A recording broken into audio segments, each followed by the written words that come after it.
Hi hello friends, welcome back to my YouTube channel. ನೋಡಿ, ಕರ್ನಾಟಕ ಪರೀಕ್ಷಾ ಪ್ರಾಧಿಕಾರದಿಂದ ಅಂದರೆ KEಯಿಂದ ಈಗಾಗಲೇ ನಿಮಗೆ ಬೆಂಗಳೂರು ಮಹಾನಗರ ಸಾರಿಗೆ ಸಂಸ್ಥೆಯಲ್ಲಿ ಖಾಲಿರುವ ನಿರ್ವಾಹಕ ದರ್ಜೆ 3 ಮೇಲ್ವಿಚಾರಕೇತರ ಹುದ್ದೆಗೆ ಸಂಬಂಧಪಟ್ಟಂತೆ ಒಂದು ನೋಟಿಫಿಕೇಷನ್ನ ರಿಲೀಸನ್ನು ಮಾಡಿದ್ದಾರೆ. ಈ ಒಂದು ಹುದ್ದೆಗೆ ಸಂಬಂಧಪಟ್ಟಂತೆ ಟೋಟಲಾಗಿ ಎಷ್ಟು ವೇಕೆನ್ಸಿಗಳಿದ್ದಾವೆ ಮತ್ತು ಶೈಕ್ಷಣಿಕ ಅರ್ಹತೆ ಏನಿರಬೇಕು ಮತ್ತು ಆಯ್ಕೆ ವಿಧಾನ ಯಾವ ರೀತಿಯಾಗಿದೆ ಅಂತ ಈ ಒಂದು ವಿಡಿಯೋದಲ್ಲಿ ತಿಳ್ಕೊಳ್ಳೋಣ. ಸೊ ಅದಕ್ಕೂ ಮುಂಚೆ ನಮ್ಮ ಯೂಟ್ಯೂಬ್ ಚಾನಲ್ ನೀವೇನಾದರೂ ಮೊದಲ ಬಾರಿಗೆ ವಿಸಿಟನ್ನು ಮಾಡಿದರೆ ಆದಷ್ಟು ನಮ್ಮ ಯೂಟ್ಯೂಬ್ ಚಾನಲ್ನ ಸಬ್ಸ್ಕ್ರೈಬ್ ಮಾಡ್ಕೊಳ್ಳಿ. ಅದೇ ರೀತಿ ಪಕ್ಕದಲ್ಲಿರುವ ಬೆಲ್ಲೈಕನ್ನು ಆನ್ ಮಾಡ್ಕೊಳ್ಳಿ. ಮತ್ತು ಇನ್ನೂ ನಮ್ಮ ಟೆಲಿಗ್ರಾಮ್ ಗ್ರೂಪಿನ ನೀವು ಯಾರು ಜಾಯ್ನ್ ಆಗಿಲ್ಲ, ಬೇಗನೆ ನಮ್ಮ ಟೆಲಿಗ್ರಾಮ್ ಗ್ರೂಪಿನಲ್ಲಿ ಜಾಯ್ನ್ ಆಗಿ ನಾನು ಇದರದ್ದು PDF ಸೆಂಡ್ ಮಾಡ್ತೀನಿ ಮತ್ತು ಮೋರ್ ಇನ್ಫಾರ್ಮೇಷನ್ ನೀವು ಅಲ್ಲಿ ತಿಳ್ಕೊಳ್ಬೋದು. ಬನ್ನಿ, ಇಲ್ಲಿ ಒಂದು ನೋಟಿಫಿಕೇಷನ್ನ ನಾವು ಈಗ ಕ್ಲಿಯರಾಗಿ ನೋಡ್ಕೊಳ್ಳೋಣ. ನೋಡಿ, ಕರ್ನಾಟಕ ಪರೀಕ್ಷಾ ಪ್ರಾಧಿಕಾರದಿಂದ ಏನನ್ನ ಈ ನೇಮಕಾತಿ ಮಾಡಿದ್ದಾರೆ. ಬೆಂಗಳೂರು ಮಹಾನಗರ ಸಾರಿಗೆ ಸಂಸ್ಥೆಯಲ್ಲಿ ಖಾಲಿರುವ ನಿರ್ವಾಹಕ ದರ್ಜೆ 3 ಮೇಲ್ವಿಚಾರಕೇತರ ಹುದ್ದೆಗೆ ಇಲ್ಲಿ ಒಂದು ಅರ್ಜಿಗೆ ಆಹ್ವಾನ ಮಾಡಲಾಗಿದೆ. ಈ ಒಂದು ಹುದ್ದೆಗೆ ಸಂಬಂಧಪಟ್ಟಂತೆ ಯಾವ ಹುದ್ದೆಗಳ ಒಂದು ವರ್ಗೀಕರಣವನ್ನು ಮಾಡಿದ್ದಾರೆ ನೋಡೋಣ. ನಿಮಗೆ ಟೋಟಲ್ ಆಗಿ 2500 ವೇಕೆನ್ಸಿಗಳನ್ನು ಇಲ್ಲಿ ಖಾಲಿದ್ದಾವೆ. ಅದನ್ನು ಹುದ್ದೆಗಳಂದ್ರೆ ಮೀಸಲಾತಿ ಅನುಗುಣವಾಗಿ ಸೀಟ್ಗಳನ್ನ ಇಲ್ಲಿ ಹಂಚಿಕೆಯನ್ನು ಮಾಡಿರ್ತಾರೆ. ಪರಿಶಿಷ್ಟ ಜಾತಿ, ಪರಿಶಿಷ್ಟ ಪಂಗಡ, ಇತರೆ ಕ್ಯಾಟಗರಿಗಳಿಗೆ ಒಂದು ಹುದ್ದೆಗಳ ವರ್ಗೀಕರಣ ಇಲ್ಲಿ ಮಾಡಿರ್ತಾರೆ. ನೀವು ನಿಮ್ಮ ಒಂದು ಮೀಸಲಾತಿ ಅನುಗುಣವಾಗಿ ಇಲ್ಲಿ ಅರ್ಜಿಯನ್ನು ನೀವು ಸಲ್ಲಿಸಬಹುದು. ಈ ರೀತಿಯಾಗಿ ಒಂದು ಹುದ್ದೆಗಳ ವರ್ಗೀಕರಣ ಇದೆ. ಮತ್ತು ಶೈಕ್ಷಣಿಕ ವಿದ್ಯಾರ್ಥಿ ಯಾವ ರೀತಿಯಾಗಿದೆ ನೋಡಿ, ನೀವೊಂದು ಶೈಕ್ಷಣಿಕ ವಿದ್ಯಾರ್ಥಿ ಇದಕ್ಕೆ ಏನು ಬೇಕಪ್ಪ ಅಂದ್ರೆ PUC ಆರ್ಟ್ಸ್, ಕಾಮರ್ಸ್, ಸೈನ್ಸಲ್ಲಿ ಉತ್ತೀರ್ಣ ಆಗಿರಬೇಕಾಗಿರುತ್ತೆ. ನೀವು PUCಯಲ್ಲಿ ಯಾವುದಾದ್ರೂ ಒಂದು ಆರ್ಟ್ಸ್ ಆಗಿರಲಿ, ಸೈನ್ಸ್ ಆಗಿರಲಿ, ಕಾಮರ್ಸ್ ಆಗಿರಲಿ, ಇದರಲ್ಲಿ ಯಾವುದಾದ್ರೂ ಒಂದು ನೀವು ಕಂಪ್ಲೀಟನ್ನು ಮಾಡಿದರೆ ಈ ಹುದ್ದೆಗೆ ನೀವು ಅರ್ಜಿ ಸಲ್ಲಿಸಲು ಎಲಿಜಿಬಲ್ ಆಗಿರ್ತೀರಾ. ಇದಾದ ತಕ್ಷಣ ನೆಕ್ಸ್ಟ್ ಒಂದು ನಿಮಗೆ ಅಥವಾ ಇದು ಇರಲಿಲ್ಲ ಅಂದರೆ 10+2 ICSE ಮತ್ತು CBSEನಲ್ಲಿ ಉತ್ತೀರ್ಣ ಆಗಿರಬೇಕಾಗತ್ತೆ. ಈ ಒಂದು ಕೋರ್ಸಲ್ಲಿ ನೀವು ಉತ್ತೀರ್ಣ ಆಗಿದ್ದರೆ ಇದಕ್ಕೆ ನೀವು ಅರ್ಜಿಯನ್ನು ಸಲ್ಲಿಸ್ಬೋದು. ಇಲ್ಲಪ್ಪ ಮತ್ತೊಮ್ಮೆ ನೋಡೋದಾದರೆ ತತ್ಸಮಾನ ವಿದ್ಯಾರ್ಥಿ ಅಂದರೆ ತಾಂತ್ರಿಕ ಶಿಕ್ಷಣ ಇಲಾಖೆಯಿಂದ 3 ವರ್ಷಗಳ ಡಿಪ್ಲೊಮಾದಲ್ಲಿ ನೀವು ಉತ್ತೀರ್ಣ ಆಗಿರಬೇಕಾಗುತ್ತೆ. ಇದು ನೀವು ಡಿಪ್ಲೊಮಾ ಕಂಪ್ಲೀಟನ್ನು ಮಾಡಿದರೆ ಈ ಹುದ್ದೆಗೆ ನೀವು ಅರ್ಜಿ ಸಲ್ಲಿಸಲು ಎಲಿಜಿಬಿಲಿಟಿಯನ್ನು ಹೊಂದಿರ್ತೀರಿ. ಇಲ್ಲಿ ಒಂದು ನೋಟನ್ನು ನೀಡಿದ್ದಾರೆ. ಏನು ನೋಡೋಣ. ಮುಕ್ತ ಶಾಲೆ ಅಥವಾ ಮುಕ್ತ ವಿಶ್ವವಿದ್ಯಾಲಯ ಪಡೆದ PUC ಅಥವಾ 12ನೇ ತರಗತಿಯನ್ನು ಅಥವಾ JOC JLC ಕೋರ್ಸ್ಗಳನ್ನು ಇಲ್ಲಿ ಹೊರತುಪಡಿಸಿ, ಅಂದರೆ ಈ ಬೇರೆ ದೇಶದ ವಿಶ್ವವಿದ್ಯಾಲಯ ಆಗಿರಲಿ ಮತ್ತು JOC ಮತ್ತು JLC ಕೋರ್ಸ್ಗಳಲ್ಲಿ ಯಾವುದೇ ರೀತಿಯಲ್ಲಿ ಅನ್ವಯ ಆಗುವುದಿಲ್ಲ, ಅಂದರೆ ಎಲಿಜಿಬಲ್ ಆಗಿರೋದಿಲ್ಲ ಈ ಒಂದು ಅಭ್ಯರ್ಥಿಗಳು. ಈ ರೀತಿಯಾಗಿ ಮೊದಲನೇದಾಗಿ ಒಂದು ಶೈಕ್ಷಣಿಕ ವಿದ್ಯಾರ್ಥಿ ಇದೆ. ನೀವು ಇದರಲ್ಲಿ PUCಯನ್ನು ಕಂಪ್ಲೀಟ್ ಮಾಡಿದರೆ ಅರ್ಜಿಯನ್ನು ಸಲ್ಲಿಸ್ಬೋದು.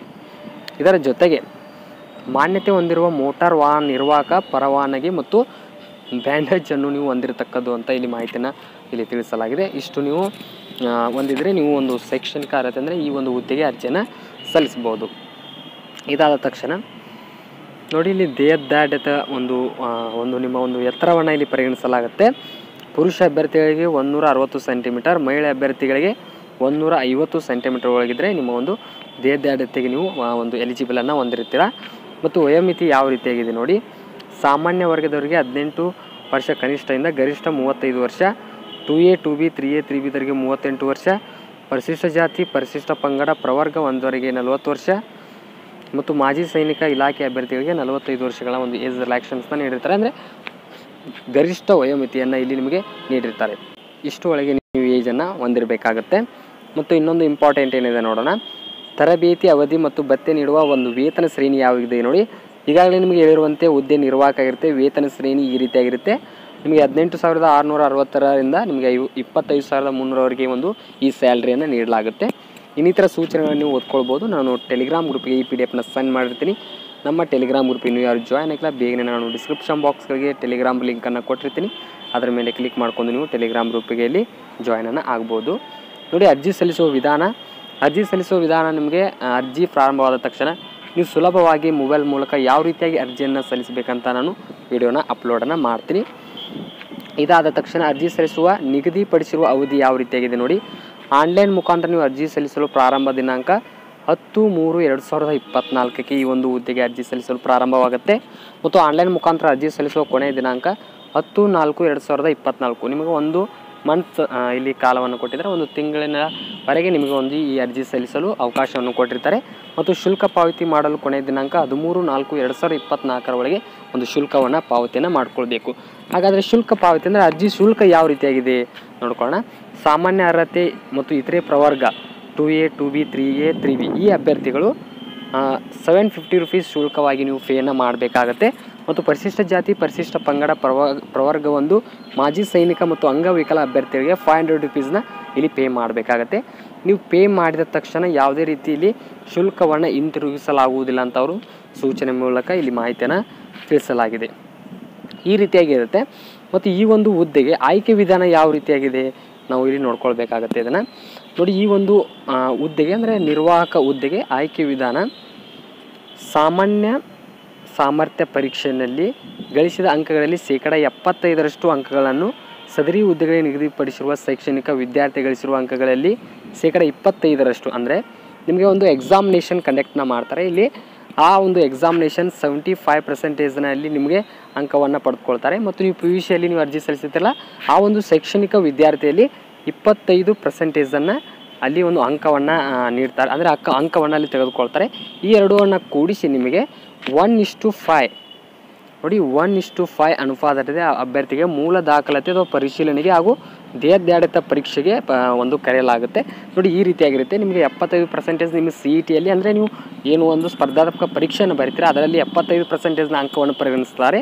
ಮತ್ತು ನೀವೇನು PUC ಮೇಲೆ ಆಗ್ತಿರಲ್ಲ ಆ ಒಂದು ಶೈಕ್ಷಣಿಕ ವಿದ್ಯಾರ್ಥಿಯಲ್ಲಿ 25% ಅಂಕಗಳನ್ನು ಸೇರಿಸಿ ಮೆರಿಟ್ ಆಧಾರದ ಮೇಲೆ ಇಲ್ಲಿ ಈ ಹುದ್ದೆಗೆ ಅರ್ಜಿ ಅಂದರೆ ಆಯ್ಕೆಯನ್ನು ಮಾಡ್ಕೊಳ್ತಾರೆ. ಈ ರೀತಿಯಾಗಿ ಪ್ರೊಸೆಸ್ ಇಲ್ಲಿ ಇರುತ್ತೆ. ಹಾಗಾದರೆ ಈ ಒಂದು ಹುದ್ದೆಗೆ ಯಾವ ರೀತಿಯಾಗಿ ಸಿಲೆಬಸ್ ಇದೆ ನೋಡಿ. ಈ ರೀತಿಯಾಗಿ ಪತ್ರಿಕೆ 1 ಪತ್ರಿಕೆ 2 ಅಂತ ನಿಮಗೆ ಎರಡು ಒಂದು ಪತ್ರಿಕೆ 2 ಇರ್ತವೆ. ಇಲ್ಲಿ ನಿಮಗೆ 100 ಮಾರ್ಕ್ಸ್ 1ನೇ ಪತ್ರಿಕೆ 100 ಮಾರ್ಕ್ಸ್ ಮತ್ತು ಸೆಕೆಂಡ್ ಪತ್ರಿಕೆ 100 ಮಾರ್ಕ್ಸ್ ಟೋಟಲ್ ಆಗಿ ನಿಮಗೆ 200 ಮಾರ್ಕ್ಸ್ ಇರುತ್ತೆ. ಇದರಲ್ಲಿ 75% ನಿಮಗೆ ಮೆರಿಟ್ ಆಧಾರದ ಮೇಲೆ ಮತ್ತು ಶೈಕ್ಷಣಿಕ ವಿದ್ಯಾರ್ಥಿಯಲ್ಲಿ 25%ನ ಹಿಡಿದು ನಿಮಗೆ ಒಂದು ಮೆರಿಟ್ ಆಧಾರದ ಮೇಲೆ ಇಲ್ಲಿ ಆಯ್ಕೆಯನ್ನು ಮಾಡ್ಕೊಳ್ತಾರೆ. ಈ ರೀತಿಯಾಗಿ ಒಂದು BMTC ನಿರ್ವಾಹಕ ಹುದ್ದೆಗೆ ಸಂಬಂಧಪಟ್ಟಂತೆ ಈ ರೀತಿಯಾಗಿದೆ.